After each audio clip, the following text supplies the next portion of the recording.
This weekend, The Devil Wears Prada 2 opens in theaters. Here's my review.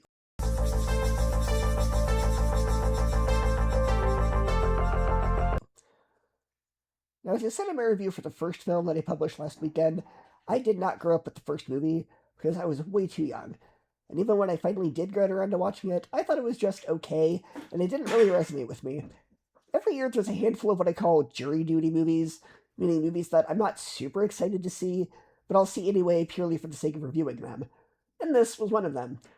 My first thought after watching the first movie was, okay, so how are they going to do a sequel? This movie is pretty self-contained. Where is there for the story to go?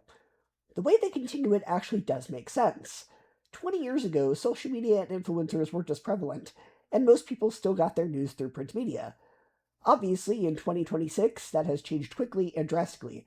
Print media is dying, and fashion influencers and marketing through the internet have become the new way of promoting.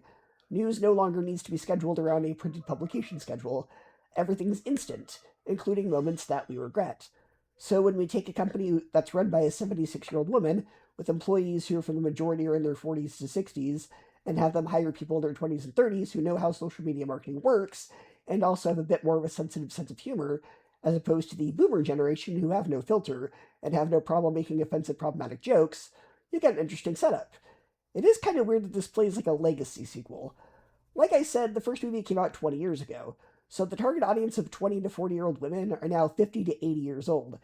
And unlike my generation, who eats up nostalgia with movies like the Star Wars sequels and the upcoming Avengers Doomsday, the audience in this age group doesn't exactly go out of their way to spend a lot of money on nostalgia. So it's kind of odd that that's what they went for.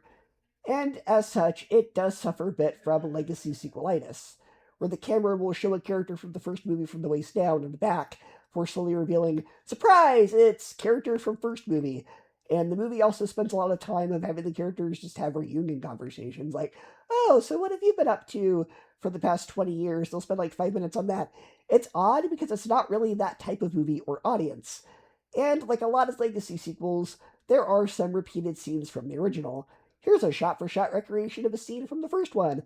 But hey, the characters are older now. Here's a song or music cue from the original, remember? It does have some comedic dialogue about the generation gap and how people buy way overpriced bags and clothes purely as a status symbol, but it also says nothing new about tech or the internet or social media, and at the end of the day, it doesn't really need to exist. I don't really know who the audience for this was, but it's still enjoyable if you like the first one or if you like the cast. So for me, it's a B+, an 8 out of 10, and a 3.5 out of 5 stars. It's unnecessary, but it's still enjoyable.